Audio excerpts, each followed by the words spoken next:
This is good news. This is good news. This is wonderful. This sounds encouraging. We've put a lot on this journey of justice for Mohbad. And we've said it countless times to remind ourselves, to encourage ourselves that justice for one is justice for all. We've said it times without number, apart from empathy shown to Mohbad. We've said it without any iota of doubt within us that if we allow this act of wickedness to go unpunished, who knows what will happen? We need to set standards if we want to put the country right. The demise of Mohbad rocked the whole of Nigeria, far and wide, even those that are non-Nigerian. This guy passed away, and all of a sudden, people got to know who he is. Maybe you have never heard Mohbad's song or even know who he is, but now you know. Due to the injustice that was meted on him. But I want to tell you this, ladies and gentlemen. I want you to congratulate yourselves. I want you to show yourself some form of happiness. Give yourself that applaud. Clap for yourself. Pat yourself on your back. Say, yes, we pushed, we pressed, and here we have gotten to where we want to get to. Still on justice for Mohbad. Ladies and gentlemen, it will amaze you or make you more happy that the younger brother of Ilerioluwa Promise Aloba, called Adura Gbami,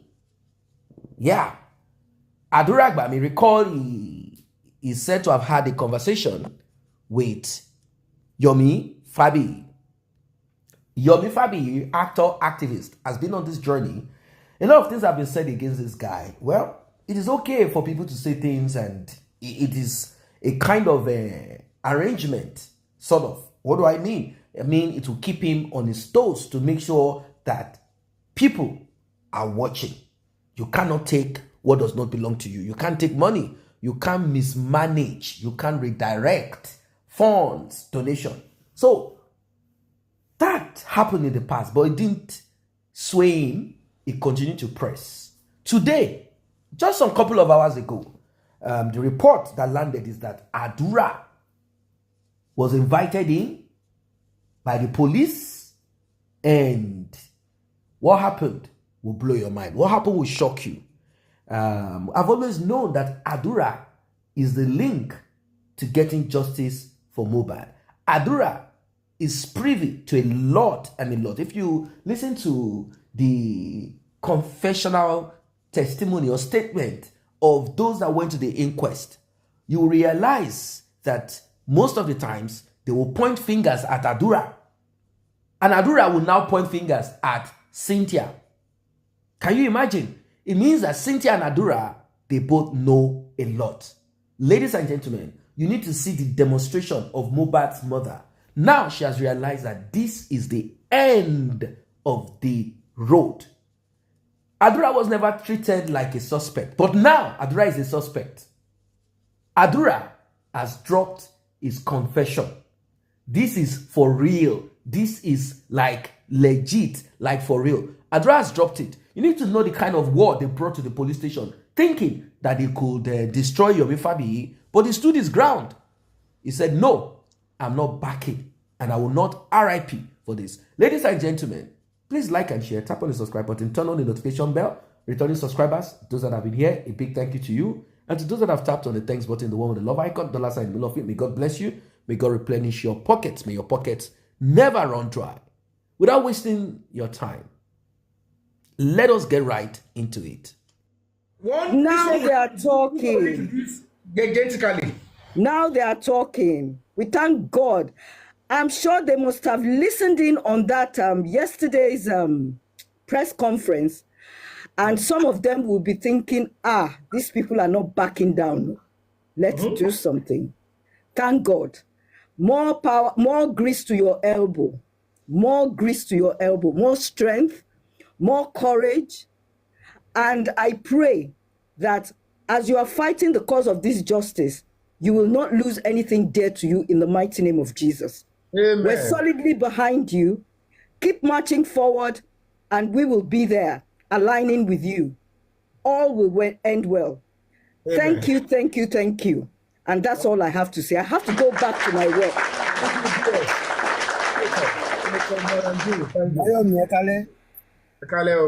Olabanji. How are you doing? I'm fine.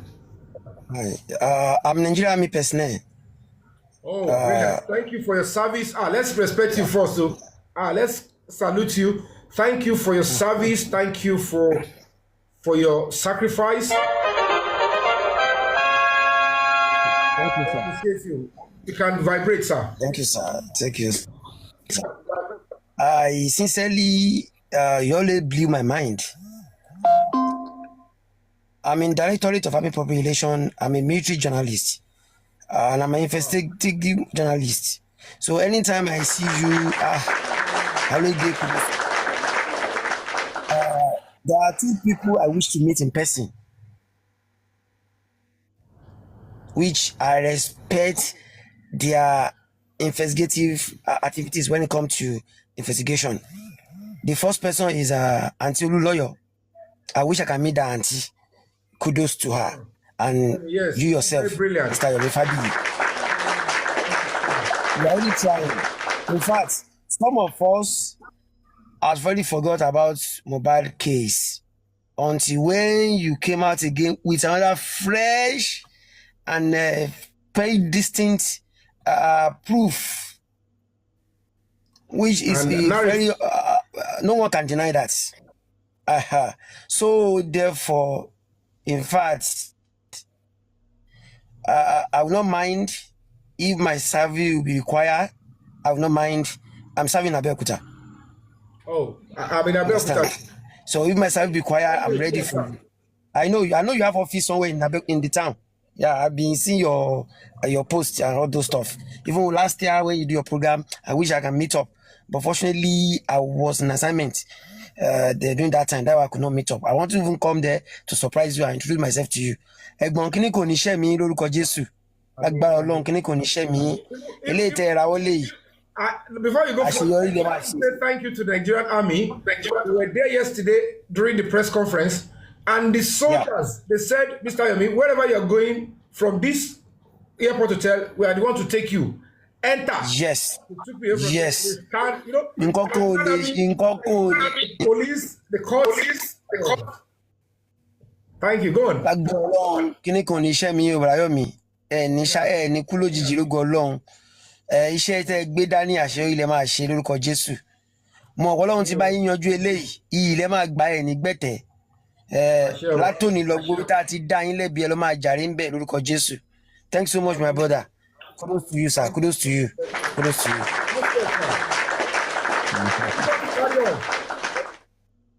Permission to carry on. Good evening, everyone. Carry on, sir. Carry on. Thank you. Good evening, everyone. Good evening. Miriam. Yes, sir. Good evening. Good evening. How are you doing? Yes, sir. How are you doing, sir?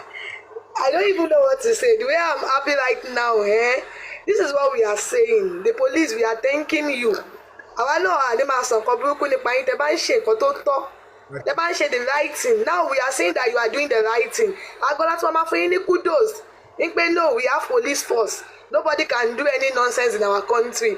The way I'm happy right now, brother Yomi, Ọlọ́run á máa fún yín ṣe. Ní ṣàṣetì lágbára Ọlọ́run. Ní kábàámọ̀ pé ṣe justice for Mohbad. Iṣẹ́ ni wọ́n ní tó bá fojú wẹ̀yìn, á fẹ́ pè fẹ́lẹ́pè. Bágùtàn bá fojú wẹ̀yìn, á fẹ́ pè fẹ́lẹ́pè. Gbogbo èpè tó ń gbé yín ṣẹ́ títí wọn ló máa jẹ́ tọmọtọmọ. The way I'm happy this night, and I know that Ileoluwa is getting justice. That one is even giving me joy. Like big joy. I know we are getting there. We are not relenting. Nigerian police, thank you very much. Thank you for standing for the truth. Where you're me, you are a good mentor. Like the way I'm happy, I know that with you in this country, we are safe. Because at least I don't want to pay forefront. Oh my Jafet Mekunu, what care for So that's it. That is the petition. You can, if you zoom it, you see the dates. So Anyway, go and check the dates it was submitted, and you see there. So I'm sorry. Fine, all those gifts, all those donations, we used it for things like this, but I have to keep saying we don't have money for it until the lawyer comes in before we do it. I have to say it so that they will think we're not moving. I have to do it so that they will think we don't have resources for that and nothing is coming. Because when you get to a stage, we realize it's not everything you come out. If it is ABC, I can just tell them it's AY. Because when you on Joko, interface on November, lẹ́yìn eléyìí wọn ní gbọ́ nada. So apart from this, many other actions are still on the ground. They saw some of it, but they know now, no more hiding place, because there is nowhere, like I said to you, that the Nigerian police are not interested in. They are interested in justice for Mohbad. They are fully interested, and they keep dedicating their officers to say, go and do this job. It's just for us to take it away from where it is. And I have said it. One fair try to question about Commissioner of Police. No!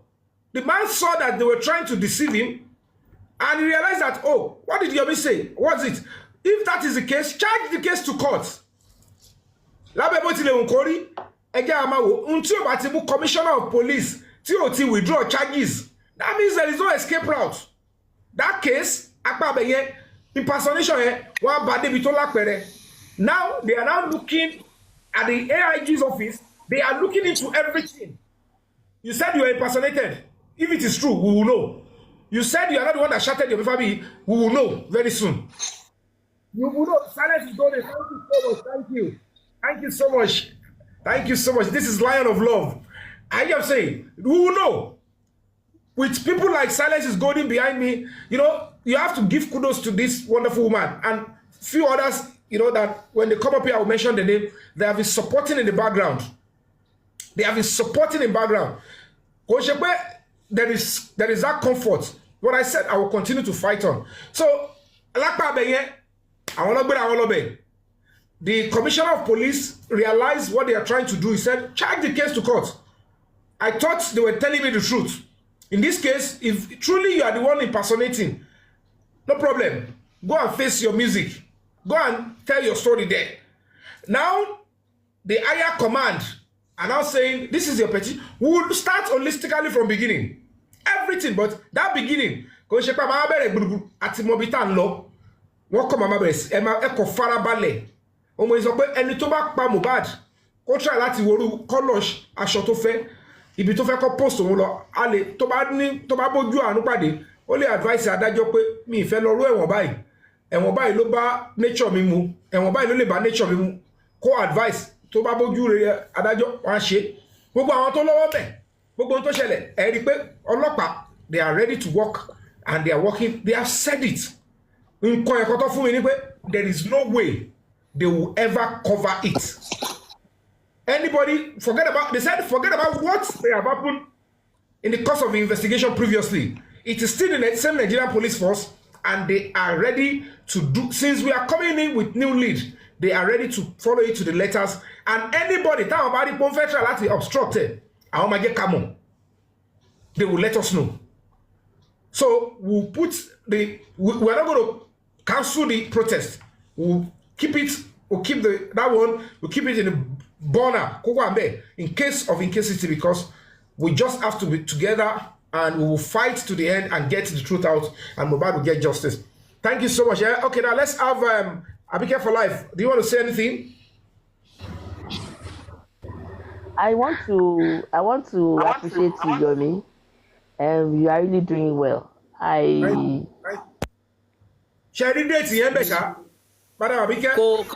Because clear that because your head is really blocking it. You I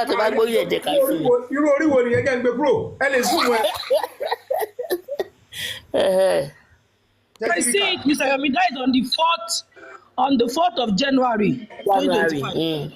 Yeah, you can put your head back. What date are we? Today is 30. Have we done any press conference? Hey, at least àti ṣe méjì ó ti bà wọ́n, Lamba ti bà wọ́n. So that's to tell you that all those times I'm telling you, donate for the conference. Part of the resources. Okay, as at that time. Yeah. That's something you pay. I want that for I fẹ́ competition because once more be have color one on so alani. Benny. So I was only saying donate for press conference. For the NGO, yeah. In spite of that, they were trying to condemn any donation. Yes, now. On their platform. I'm not going back to past tense, but you know some bloggers actually blocked it. Of course. Donate fún Yomi Fabio. Kí ni fẹ́ fowó. Wọ́n sọ lórí platform wọn, wọ́n sọ bẹ́ẹ̀ ẹ má fún Yomi lówó, ó máa gbówó yín trabayé o, ó máa ṣe kinní kan o. Ó tún máa lọ o. Mo ti lọ lóyìnbó. Àwọn tí kò yé wọn ni, ìbàjẹ́ èèyàn ni. Yomi Fabio ìbàjẹ́ èèyàn kò dáṣẹ́ Olúwa dúró. Tọ́lọ́ bá fẹ́ ṣe ó fẹ́ ṣe. So ẹ wá wo gbogbo eléyìí tá à ń sọ ẹmọye and you need to understand that in the course of this one ọ̀tọ̀ ni pé èèyàn ti petition ọ̀tọ̀ ni àwọn èyí tó involve court order nú ẹ̀ ṣẹ́gẹ̀tì náà láti lọ sí court ta lọ mi gbọ́dọ̀ sọ details àwọn court order mi ẹ wo iye tí ọ̀tọ̀. Of course. So when people send gifts tí mo ṣe mi aṣọ mi ẹni pé mo sọ white ni tí n bá ti fọ bó ti dá ó lè lọ́dún méjì lọ́rùn mi. I just want to give back to the public. I want to give back to the society. Any name I have now is given to me by public, not by my father, not by my mother. Exactly. Orúkọ tó fún mi ni Yomi. Are you saying? Àbáyọ̀mí. Yeah. Tó fún mi ni. But ìyí tí mò ń jẹ́ tó mú mi ní ìkáàkiri tó ń wò pé ẹni báyìí ló bọ̀ ẹ̀yin aráàlú ló fún mi. True. The public gave it to me. So why would I have màá ní iyì lọ́wọ́? Màá máa ní owó. Mo wá ní kò ṣe pé mo ṣe fẹ́ pàdé iyì tí wà ń lẹ̀ o. Oye wọn ni the name that you have already. Owó ni mo ṣe wá nígbà tí mo ti pàdé yìí tipẹ́. Sọ̀ni náà ti kọ́ lórí nígbà tí wọ́n ti ní ìlú wa pàdé owó bẹ́ẹ̀ ni. So we want to say thank you. You are really doing well and you are a very fearless man because at times I wonder àyàmí àtúnjà màá ní Yomi tó lọ fẹ́ máa ká mọ́ because I keep praying. Ohun tó ṣẹlẹ̀ lẹ́nìí, ohun tí ìyàmú mo fẹ́ pé ó máa ní ìyàmú bad. As in awojú ara wa tó di physical gbòbe ni o. Wow. Tó lóun máa jẹ́ ṣe ó fẹ́ yọ bàtà mo ní just make attempt. Nítorí mo kàn ní pé bọ́ọ̀yì àánú bọ́ọ̀yì àdúrà ẹ̀ ṣe mí it's quite sad. Àwọn náà fẹ́ bàtàdúrà jẹ Ọlọ́run dẹ̀ nígbà fún wọn abíagbá nìyá yẹn. Ó dẹ̀ fẹ́ kọrin ńlá. Ṣé mo ṣe ìkà fún ẹni? Ṣé mi ni mo lo àkáǹtì ẹ fi ṣáàtì? And your mom is still telling you to be attacking me. Even if there is anything I want them to do, me, ever sọ pé, ó yẹ ìbẹ̀rẹ̀ sí tọ́ṣọ àdúrà. Tèmi ní pé, even if it is not you, point us to what happened when your brother died. Nígbà tó ṣe wọ̀ ló pa. Then whoever is giving account of that, gbẹ́gbẹ́ ẹ̀ ṣe kú nìyẹn, ẹni yẹn ló máa fèsì. Why should your mother be telling you it is Yomi that doesn't like you? Kí ni fẹ́ gbà? Orúkọ wo ló ní tó máa rò pé you don't understand.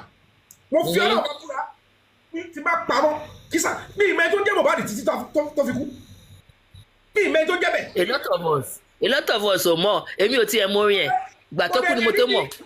Kò lè rí mi nígbà tó rí mo ṣáà rí lẹ́tà mo ní fídíò pẹ̀lú jìgàn bó ṣe pẹ̀lú jìgàn ṣọ́kùn tó máa rí èmi tó máa ní òkè òun ò ní fún mi ní rìgáàdì ni torí àwọn àti ọ̀pọ̀ mi TV àti máa wo gbogbo so at the end of the day mo wá tún wá fira mi lẹ̀. Mo ń jà fún ọmọ ẹ o tún display no police station. Are you saying? Wọ́n ní màá ń dábàá tàbí ẹ kí ni mo wá ìpè. No YF ó sọ lánàá nígbà tó ń ṣe show ó ní nǹkan tó ń fẹ́ wá ṣe ń bẹ̀ yẹn òun fẹ́ faṣọ ẹ ní first conference yẹn ni ó lọ́lọ́run ló yọ ẹ̀. Ó wá rántí ó ní delay reaction ó lọ́pọ̀lọpọ̀ ó jọ bẹ́ẹ̀. Mo ní if you try it. Wàá jẹ gba kúrò bẹ́ẹ̀. If you try it, àwọn ọmọ tí ẹni mo ṣe ọrí fíìmù náà lẹ́nu. Wọ́n ti mọ̀ pé kò ní o lè máa ṣe tí mo ṣe yẹn torí pé ọrí fíìmù náà. Oh, very good. Wọ́n lo iṣẹ́ wa náà iṣẹ́ yẹn kọ́kọ́ ó fẹ́ dáhùn lọ́dá pàbí. Wọ́n máa lò ó. Ọmọ ní Fábíyì wọn gbọ́ Fábíyì ni. Mo ní níbo ẹ dá padà. Ọgbẹ́ni go back and do the normal. Ìsìn gbogbo tí ń jẹ́ tọ́lọ́ àtijọ́ wà lẹ́nu ẹ̀ tí ò ń bolówó lú wọ́n ṣe mọ̀ wá tí wọ́n ṣe mọ̀ láti So I just want to thank you once again. I want to say thank you. We are just Keep being fearless. We'll keep praying for you. The Lord will uphold you. You will not be tired. We will get justice. Mohbad don't deserve it. Nigerian youth not deserve it. Enough of come up anyhow. Ọlọ́run ò ní gbà fún wọn. Once we get this one, definitely, wọ́n á mọ̀ pé àwọn èèyàn náà ti kọ náà nìyẹn. Well done, my brother. God bless you. I meet my mic. Orípa ni wọ́n ń ṣe orípa ni. Ẹ fún Ọlọ́run Yorùbá sí. TB Kenny. Nigerian constitution o, Nigerian police o, àyè wà fáwọn kó bá Nigerian police ò kì í support criminal or support. TB Kenny, can we have you? Everybody ẹ káalẹ́ lórí panelist Mr. Yomi. Mr. Yomi, èmi kàn fẹ́ ní mo kàn fẹ́ kẹ́ assure wa ní wípé ẹ sọ pé ká trust àwọn Nigerian police àti gbọ́. Then number 2, ṣe sure pé àwọn àdúrà nǹkan tó record yẹn wọn ò ní lọ ṣe ń jẹ. Èmi fẹ́ kẹ́ ẹ̀yin lẹ́ni ká trust wọn jẹ́ ká àti gbọ́ because ṣe mọ̀ pé àwọn náà ló bá wa débi tá dé yìí láti almost 2 years tó jẹ́ pé wọ́n gba wáì wọ́n gbowó wọ́n dàrú. Nǹkan tá a ṣe ń wo nìyẹn o. Nǹkan tí fẹ́ sọ nìyẹn. I understand you, but my dear sister, from what I was told, I am saying, this was the graduation I had this morning. You know, 3 of my students, they graduated. What I would just want to tell you is this. Nigerian police that I met today, like I'm saying, they are fully geared up. Like I'm saying, they are fully geared up to pursue justice for Mohbad. So, I might not be able to come out here and be telling you, we want money for this, we want money for that. The only thing I will appeal to you, any way you can do, let's keep, apart from justice for Mohbad, there are other cases that we'll be doing. Because the more Taban bought us, I need to come back and down for you. What the more tension, you have to see Pamalo Shajo Lori, one my belly Lori, Kudanu, one my belly discouraging, one of going shaking Connie, and that thing will not be able to move. There are so many things that, in the course of these things, Echo won't touch it. So, you will realize the fact that, and the tobacco bombing, even the last 3-4 days, as at Getagon, you are still thinking that Asheshima Losa Bujani. Even inside the world of Ashen Losa Buja, what is shadow up with an area away at a area away, artificial homo. Only our pressure cotache, a name you wash and remember, you king here over Kata to Chicago ho. That you will be Mr. Abishetun Taco, one of the neighbors of Mohbad. Mon woju any gidi.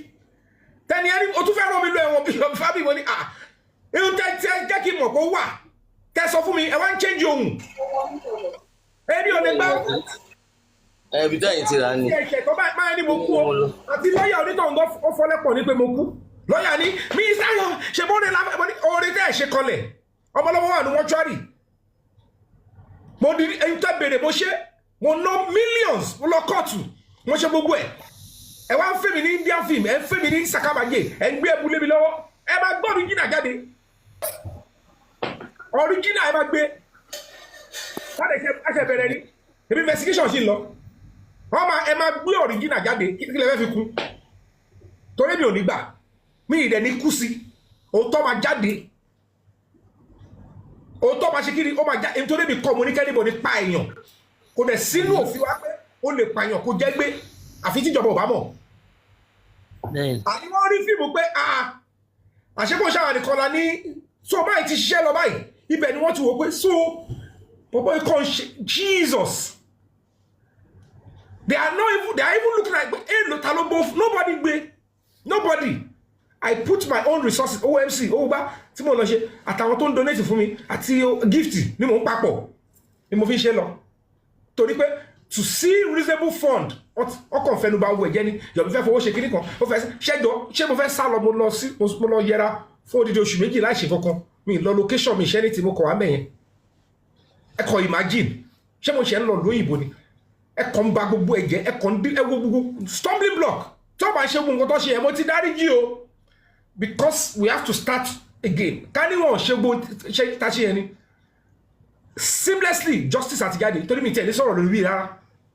So for people to think I only have to talk because the only way you can get fund and support is to explain.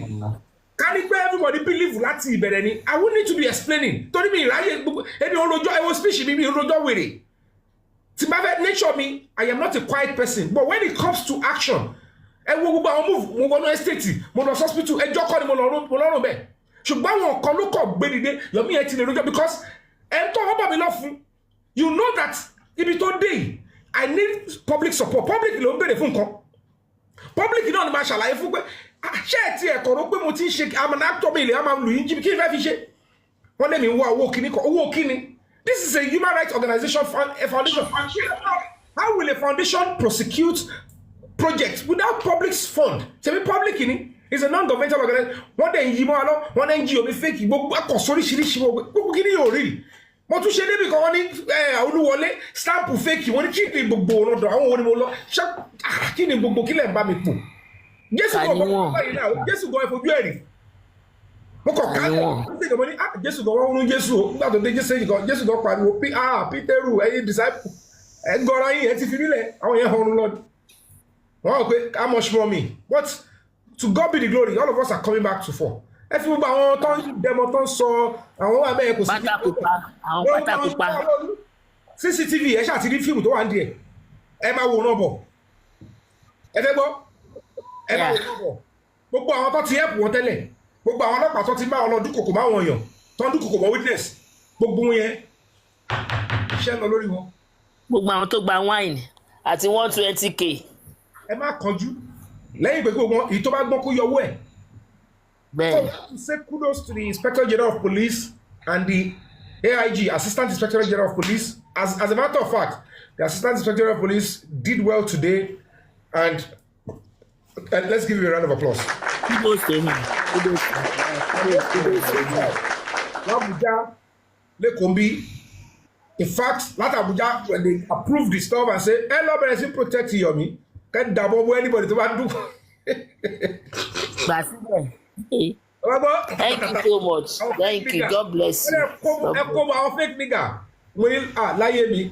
Omi náà ti láwọn tambolo lẹ́gbẹ̀ẹ́ kókè ẹni ju yàrá. Okay, can we have movie box? Movie box, can you unmute? Fake documents out. Even if you want to do a victims, is it on a police camp?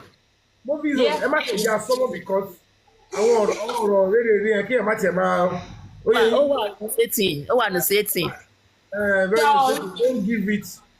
You understand? So, Mr. Yomi, well done. If I tell you the amount of DPOs everywhere I land, when they get the signal, they quickly, as a matter of fact, directly they will call and say, Mr. Oh my God, I will be. Don't say I'm patronizing the police. So we are still going to protest about any sign. No? So the activists tèmi kò mí pé bóyá mo ti wá fẹ́ o máa ju ọlẹ́ pátápátá o but for now I am telling you on my honor on this justice for Mohbad lọ́wọ́lọ́wọ́ yìí is 100% for Nigerian police ẹ má jà tọ́ra wa 100% ẹgbẹ́ báyìí fún ọ láti $100 o bá rí ẹni ṣùkúṣùkú àwọn torí pé mo láti fi hàn yín pé it's not even because we said we're going to protest yesterday. We want to act. Don't think, you understand? Don't forget the police followed me into Mohbad's house. Èmi kọ́ ni mo lọ gba order, court order. Ọlọ́pàá ló lọ gba court order. Tó fi wọnú ilé yẹn. So it was at the behest of Break the Silence Foundation.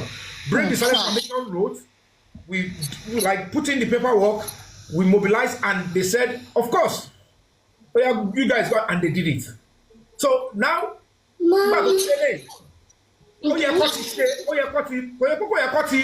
arrest her because he invite gbogbo àwọn tó lóòótọ́ invite àdúrà lẹ́yìn. No, we agree strategically that nítorí pé mo ní we have to preserve his life. Wọ́n jẹ́ kó yẹ wá pé anything could happen to his life And I said, if you invite him or you show sign that he needs to tweet with another police, they might do anything to him. So I said, he has right to life.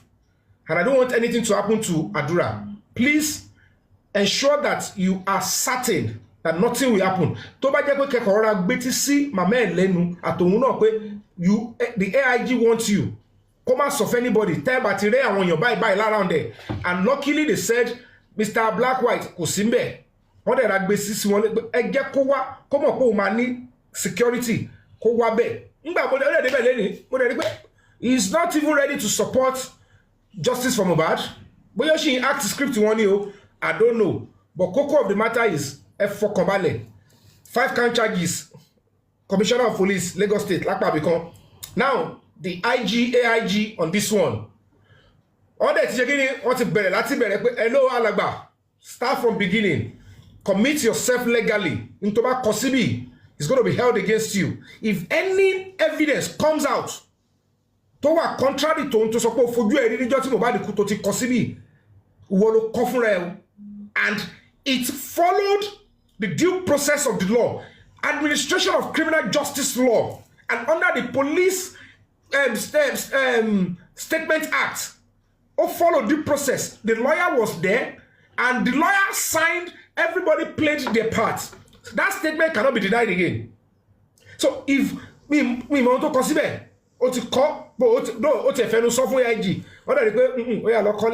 so that is where we are now. We'll be pursuing the lead. Whether the video is about the fight or it is 3 years ago, let us see. Immediately, Kimbe Yemuni, what Anikati Eri and Timbatiri, if you bought us, so by Jomo, I will tell you. So, but about Jomo, the man go to work for so much. Yay! Oh, tell you, hey, tell me. We're going to press conference. As a matter of fact, only hotel to what deny the no so video here. Oh, get 12 minutes. Money no problem. Ngba to ya gan woni ki lo mu phone mi wa. Oh no, so money no problem. Sha ko síbẹ̀ kó sọ bẹ́ẹ̀. Tèmi nìyẹn kó sha ko síbẹ̀. Kí kan wá sọ pé mi ni mo nti. Nti èmi ṣe tẹ́lẹ̀ ni pé I thought this guy wants to speak his truth. He want to stand by his brother. Mi ní kono, mi ní kon ti mọ́lé, mi ní kon ran lo ẹ̀wọ̀n. Ngba tí lọ́kàn ìwọ ìyá ó ti mọ̀ pé àdúrà ò mọ̀ ń pa ikú tó pa Mohbad. So kí wá ní tó bá ná òun ló kọ́ sí mi o àbí kò ṣe òun ló kọ́ tí má maintain wọn lè ná tó bá débẹ̀ èmi kọ́ ni mo kọ́ wọn á lọ pẹ́ ni tó ní òun lòun kọ́ ìwọ tó ló kọ́ tó bá débì ṣé wọn ló kọ́ kíní ṣé ikú tó pa Mohbad ni torí ìyẹn ṣá tí ìyẹn náà bá ṣá dé ìyẹn náà ṣá ní dínà ìpóhùn kọ́ lóhun kọ́ sí mi torí pé òun lè present ìpóhùn ló bá mi ṣe kíni ló bá mi chat. So tóun náà bá débẹ̀ tó déwájú IG àti AIG tó wá débẹ̀ tó ní ṣé wọn náà máa bọ́ tàṣọ pé òun kọ́ lóun kọ́ again ṣé àwọn pé wọn ló ti sọ́bì kan pé ẹ̀wọ̀n bá jẹ́ sọ gbé ẹ̀ bá wò rọ́bọ̀ ẹ ṣáàjọ ṣe kí ni ká máa gbádùn ara wa bọ̀ ẹ máa yí kí so beautiful mother ẹ kọ́ balẹ̀ ó sì máa dára lọ́la gẹ́gẹ́. Beautiful mother, can you unmute? Kí n tó mọ̀ báyìí I don't know who they started engaging some bloggers and they started putting the man's identity, his house out. Now the man, the man kept, he messed everything up. That was why I came out that time. People thought I was dragging somebody. I'm not dragging anybody. But look at all these efforts. Look at. This is a human rights organization. This is a witness protection. The police are supporting it. So I don't want to be involved. And at the end of the day, despite that, with court order, everything, they saw it and I had to start fight with that man.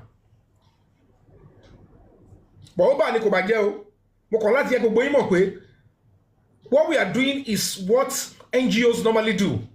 But unfortunately, there was no serious resources. If an NGO is properly funded, I won't be coming to say we want to do this, we want to do that. I have my name to protect. So if I come out and say I want to be part of the public, I want to join forces with you. If my NGO is well funded, I will continue to execute. And that is a look at that document. There are some I won't be able to bring out. They saw it today. They were like, what else you want to do? So, why won't I give him protection? If I tell you, if you want asylum, we would help you to get it. If you tell, okay, you want police protection, if you don't want to leave Nigeria, we will give it to you. If I tell you, if you want undercover, these are professionals. They will think you are the one working. It's just to tell you this is what NGOs. Oh, yeah, to see charity organization. NGOs are non-governmental organization. You think your man but only public fund through the public's money. But public money through voluntary donation, the NGO, I'm rely on. I want to share your name. Oh my God. Hey, people are like, Jesus. Is she not? Anyway, she has come to my press conference and said, me sorrow Mohbad mo. If you shut me with your TikTok, you are trying to speak the truth. Let's focus on this and get it out. Simple. And you're making him to lie. So she mean Damola to te so po lo sunu account eni to le ti pe Damola yen wa na push over. Ṣé torí pé àwọn kan ti kí orúkọ mi mọ́lẹ̀ wọ́n ṣe bálabàla lórí TikTok ẹ rò pé same level lájọ wà. Mo sọ fún yín pé ẹ fọ̀rọ̀ social media lẹ̀. I will give you social media character. Offline. Ẹ lè rí meter débi pé máa rí draw. Débi pé máa tẹ̀ wá sọ pé fẹ́ kọjá lára mi. Mo lè jọra. If I come with my full team, ẹ mọ̀ pé tiẹ̀ sí mẹ́ra. Àárín fi tóun tẹ̀gbin. So I should probably have volunteer there. The way this woman going, I don't know if I call. If you see the way she was displaying Mohbad, and this is your mother. How you need Mohbad. Mohbad marry justice. The only time a mother will do that, put that kind of fight towards me, is if I am fighting that Mohbad should not get justice. There is no way I am saying Mohbad should not get justice. There is no way Timolo fakey. Kò ṣe bóyá mo lọ jí àbí mo lọ clone àbí mo lọ hack into account Àdúrà mi ò commit anything ju pé Àdúrà you sent me this message èmi kọ́ ni mo send it. Why do you want to convince me with non-convincing elements? Why do you I will maintain ẹni rà láti sọ pé mi ni bọ́ ẹ̀fẹ̀ mi àti bọ̀bọ̀ yẹn lẹ̀ ẹ̀ rí pé nọ́mbà bàbá tó òun ló fẹ́ bá mi lórúkọ jẹ́ òun ló wá jí àkáǹtì mi tó fi lọ́nba yín sọ̀rọ̀ so ẹ̀yin tẹ́ ń dárúkọ mi ẹ̀jẹ̀ bí ẹ̀gbọ́n torí ẹ̀gbọ́n mi gan lẹ tún jà fún so tó bá jẹ́ pé mi náà mo bá yín sọ̀rọ̀ ẹni rẹ̀ láti ṣèkọ́ tẹ́ ń ṣe ohun tí àwọn tó lóòótọ́ táwọn pípú yóò bójú tó fi wò wọ́n nìyẹn pé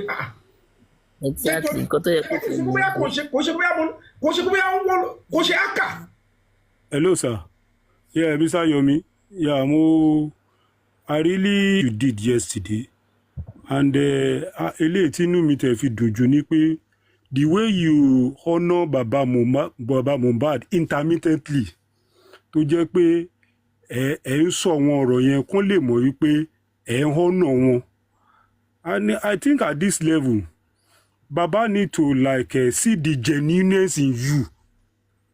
Kán dẹ̀ rethink gbogbo àwọn tó dàbẹ́ ní pé wọ́n súnmọ́ wọn yẹn tó dàbẹ́ ní pé wọ́n ń sọ wọn kan tó rí ìlì fún wọn tó máa fi wò pé ẹ̀yin wà after ọmọ àwọn.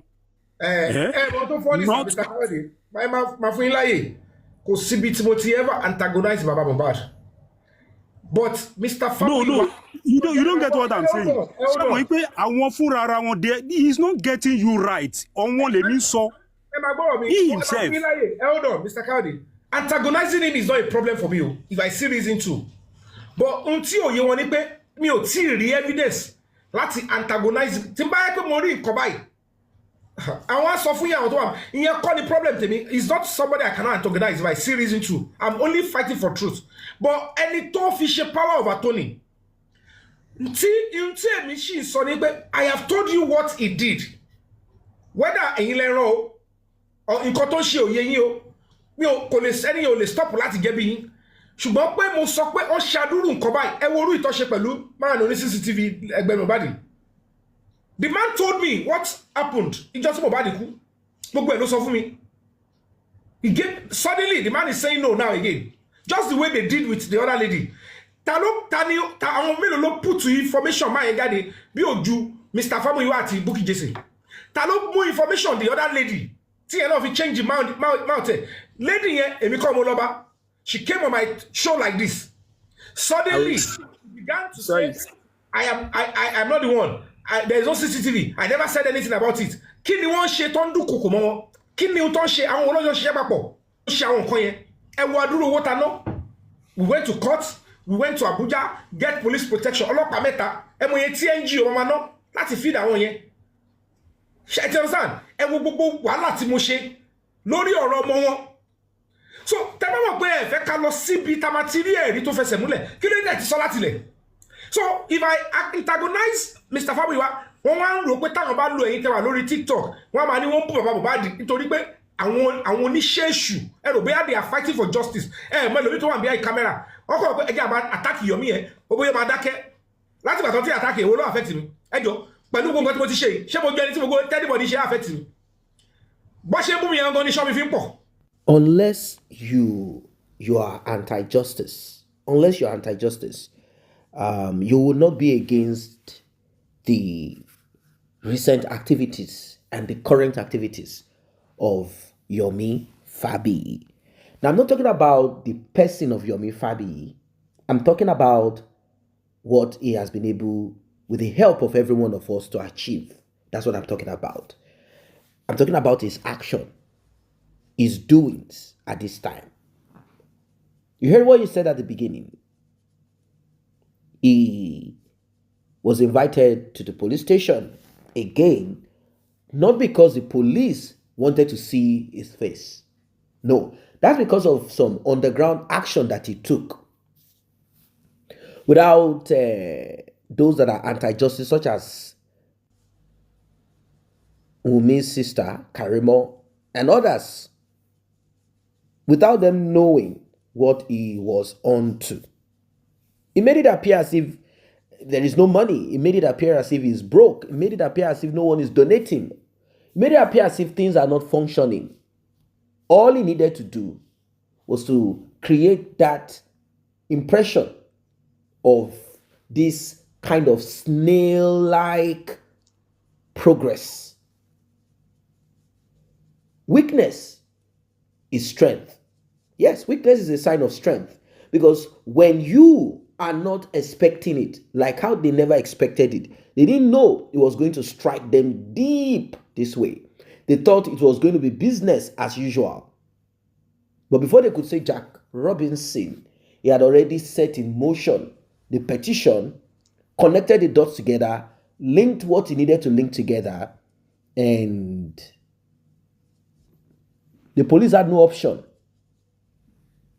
Since Yomi Fabi had gone much higher decade to connect with police that will do the needful, not just some police officers somewhere who have been bribed or they know they know the family of Cynthia, the mother of Cynthia and all of that. No, they had no other option than to strike into this, and they did a thorough job. Right now, Yomi Fabi has shared it, and I'm sure you heard him, that Mohbad's mother came, one guy called King White, you know, the slim guy with long neck, as they say.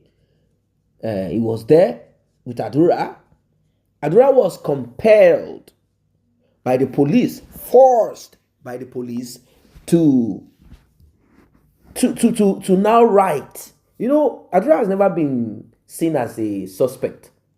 You know, when you're talking about a criminal investigation or any investigation, we have the prime suspect and we have the suspects.